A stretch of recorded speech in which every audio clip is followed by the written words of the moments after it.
네, 저는 지금 여기 수원에서 거주한 지는 한 만 5년도 됐고요.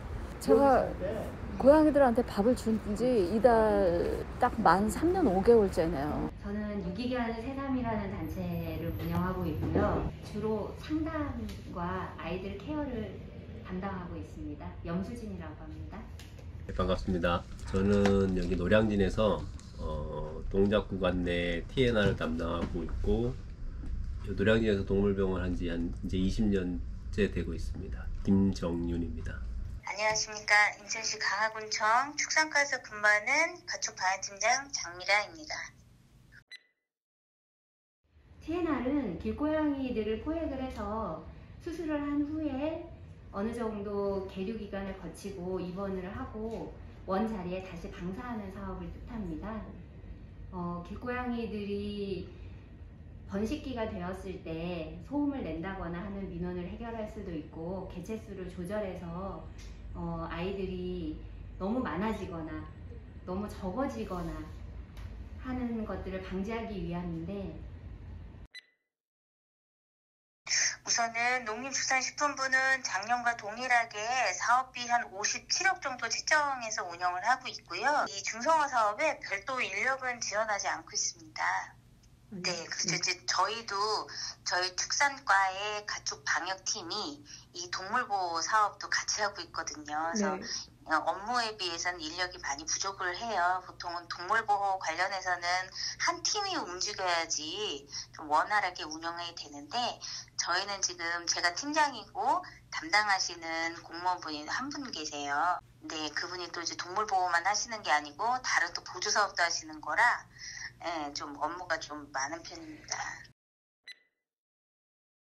이 시스템도 사실은 상당히 오랫동안 유지됐고 문제가 많았다 그러면 잘 변화가 있었겠지만 변화 없이 잘 유지된 걸 보면 공무원의 시스템들은 별 문제가 없습니다. 단지 뭐 단가라고 치면 돈 문제가 들어가면 얘기가 복잡해지죠, 사실은. 근데 아무리 많이 줘도 저희는 만족스럽지 않을 겁니다, 사실은.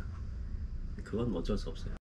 저희 군에 같은 경우에는, 저희 강화군 같은 경우에는 좀 동물병원들이 좀 기피를 하세요.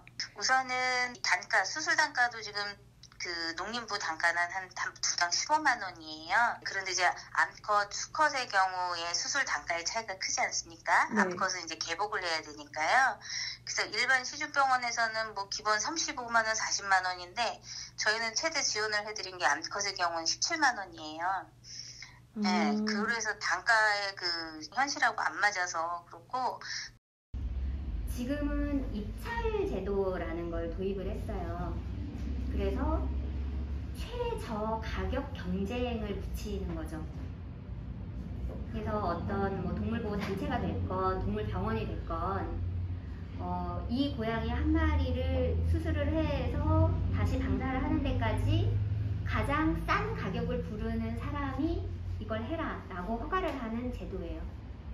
근데 생명을 다루는 거기 때문에 그런 최저가 입찰 제도는 저는 좀 맞지 않는다고 봐요.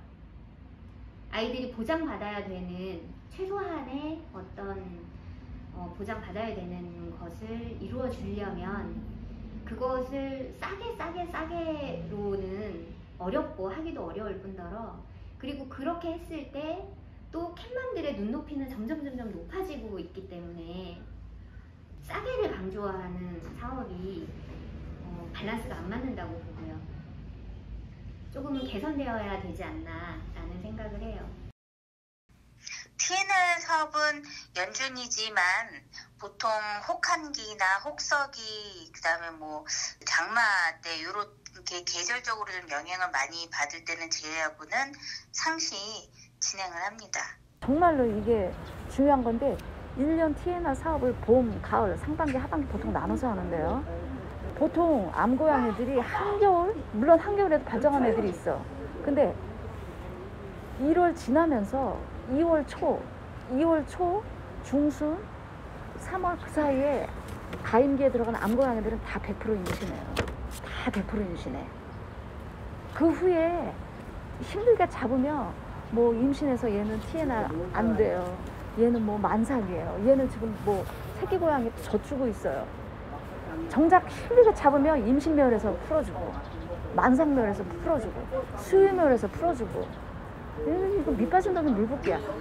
TNR 사업의 총 역량의 90% 이상을 무조건 2월 초 중순, 3월 말 이 2달에 바짝 집중해야 돼요. 이게 보통은 3월 달에 시작해서 늦으면 11월 달에 끝나는데요.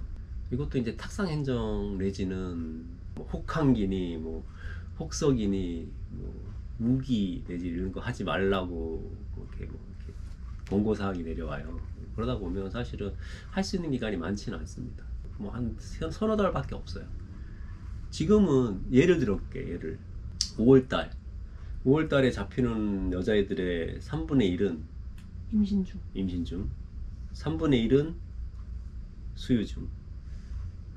3마리 중에 1마리밖에 못 잡아요.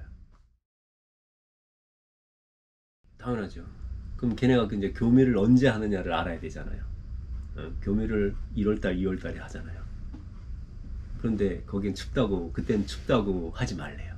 그러니까 이게 따로 노는 거예요. 그러니까 항상 느끼는 게 새끼 낳아놓고 TNR 하고 새끼 낳아놓고 TNR 하고, 그러니까 그 수가 그대로 유지되는 거예요. 이게 서울시 TNR의 현주소입니다.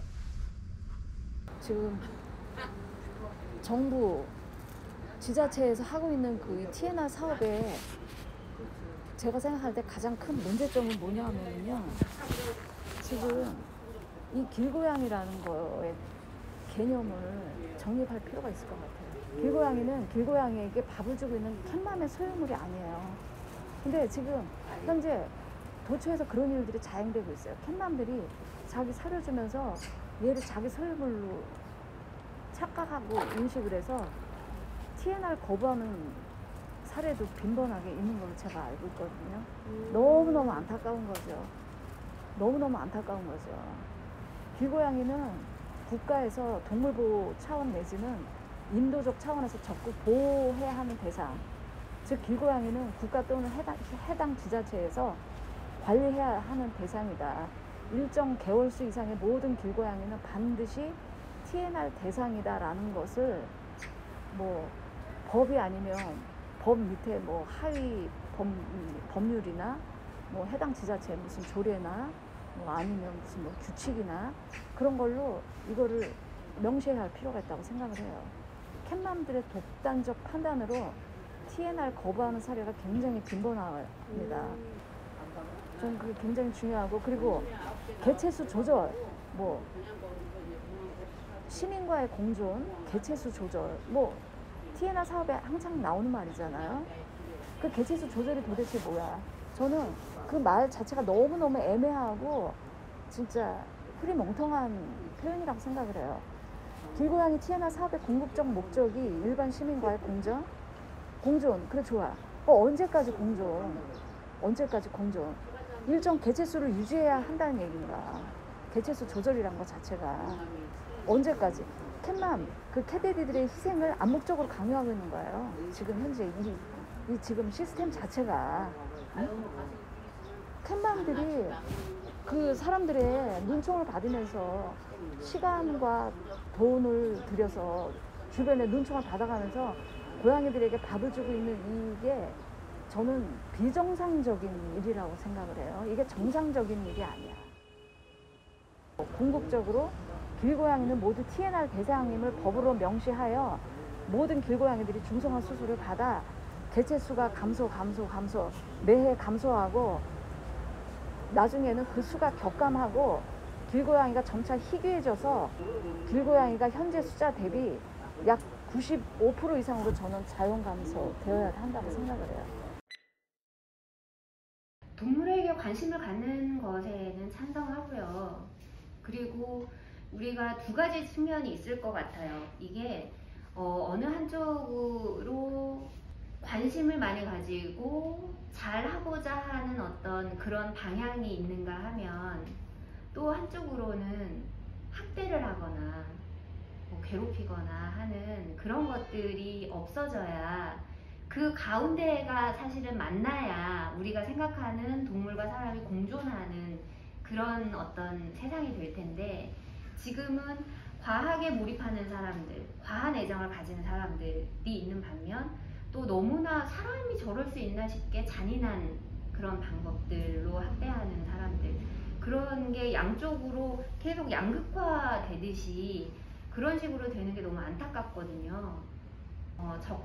적당이라는 말이 사실 가장 어렵겠지만 적당히 길고양이를 길고양이로서 사는 삶을 보장해주고 또 사람은 사람이 가져야 될 어떤 그런 인성들을 갖춰나가야 그래야 같이 살 수 있는 거지, 지금처럼 너무 한쪽으로 치우치는 그것은 정말 옳지 않다고 봅니다.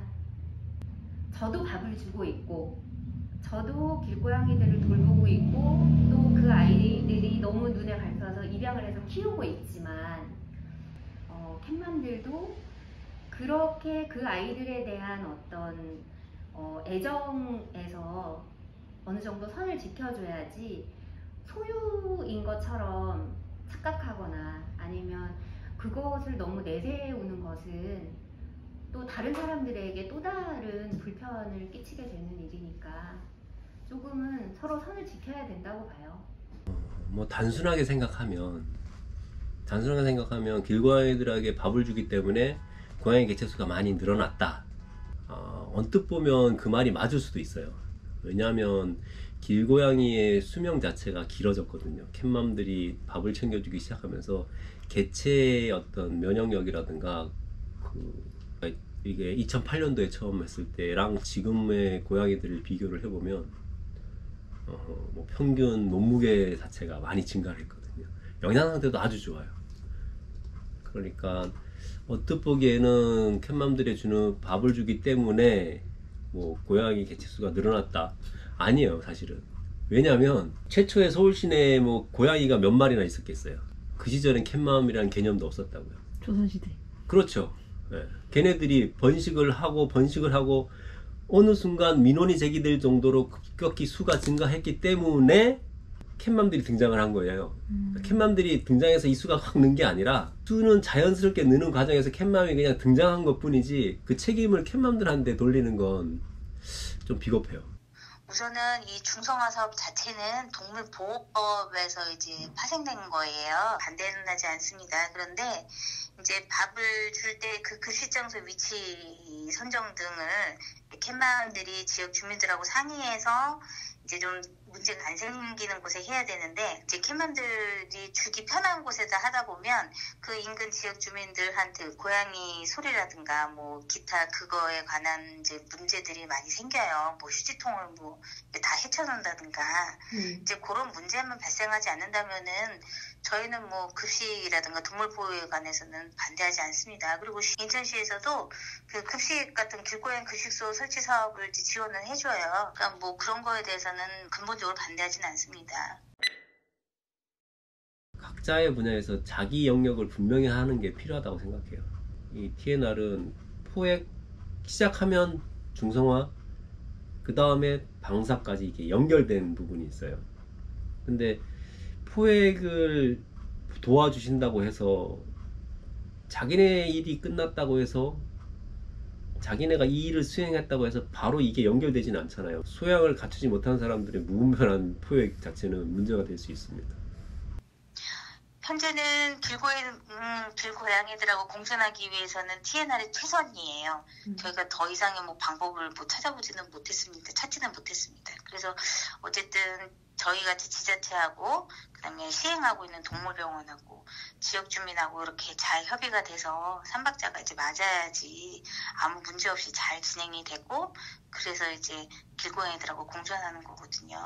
그래서 어쨌든 지금 현재로서는 TNR이 제일 최선이라고 생각을 하고, 그래서 이제 사업을 진행을 하고 있습니다.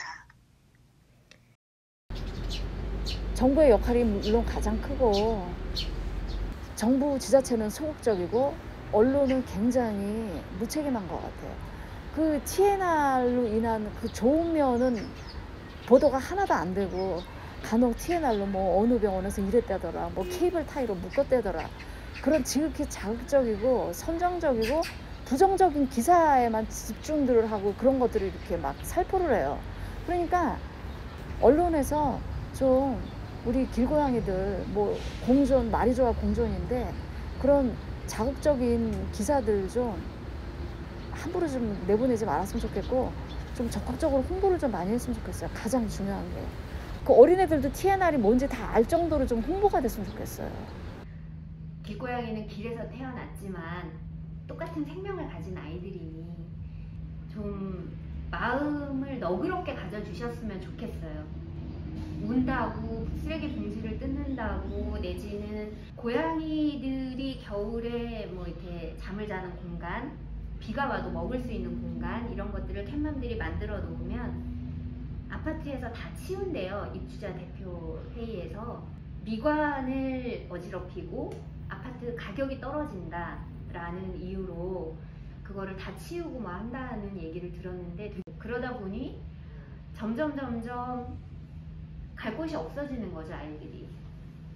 그러면 갈 곳이 없어지다 보니 가서 살아도 괜찮은 곳으로 몰릴 수밖에 없고 그러면 영역 싸움을 할 수밖에 없고 그러면 또 시끄러워서 민원이 들어올 수밖에 없고 계속 악의 고리 같은 거라고 보거든요. 그래서 조금은 너그러운 마음을 가지고 같이 산다라는 것을 좀 인정해 줬으면 좋겠어요.